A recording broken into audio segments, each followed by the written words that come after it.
तर प्रथम आज हिंदू नववर्ष आहे, गुढीपाडवा नवीन वर्ष. मी सर्वांना सर्व नागरिकांना खूप खूप शुभेच्छा देतो. आणि आज आमचा गुढीपाडवा मेळावा आहे. दरवर्षीप्रमाणे यंदाही शिवाजी पार्कला सन्मान राजसाहेबांचे विचार ऐकायला मी सर्व जाणार आहोत. गोरेगावतून एकूण 30 ते 35 बसेस आहेत. मी सर्व बस पण संध्याकाळी 5 वाजता तिकडे जाणार आहोत साहेबांचे विचार ऐकायला. हे रोडवर छान दिसत आहे, काय बोलणार साहेब गुढीपाडवा?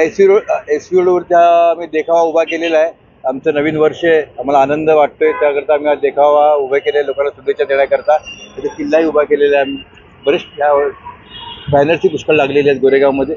फक्त एवढं आमचा सण आम्ही आनंद व्यक्त केलेला आहे. संध्याकाळी तिकडे जाणार पण आहोत, त्याकरता सर्व गोष्टी केलेल्या आहेत. राजसाहेब दादर सगळेच मंच तिकडे जाणार आहे. आज गुढीपाडवाचे सगळे हे शुभेच्छा देणार आहे. ह्याच्यामध्ये किती लोक येणार आहे दादरमध्ये आपल्या सर्वांनाच माहिती आहे. पूर्ण शिवाजी पार्क भरतो फक्त आणि फक्त राजसाहेबांच्या सभेला.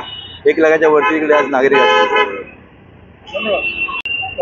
तुमचं काय म्हणणं आहे? गुढीपाडवा तुम्ही कसं शुभेच्छा देणार आहे? आणि राजसाहेब ठाकरे मी दादरमध्ये गुढीपाडवाचं सगळे बोलवलेलं आहे मनसे पदाधिकारी कार्यक्रम, ह्याच्यामध्ये तुम्ही काय म्हणणार?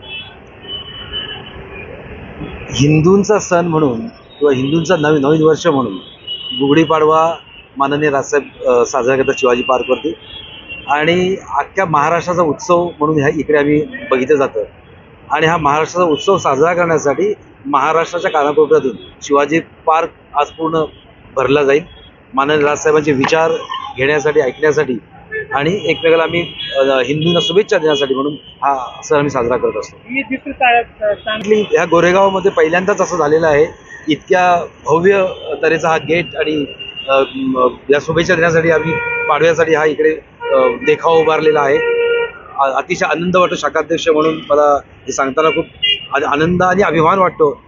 आमच्या विभागाध्यक्षांचा जाधव साहेबांचा अभिमान वाटतो की इतक्या चांगल्या प्रमाणात त्यांनी हा इथे देखावा उभारलेला आहे.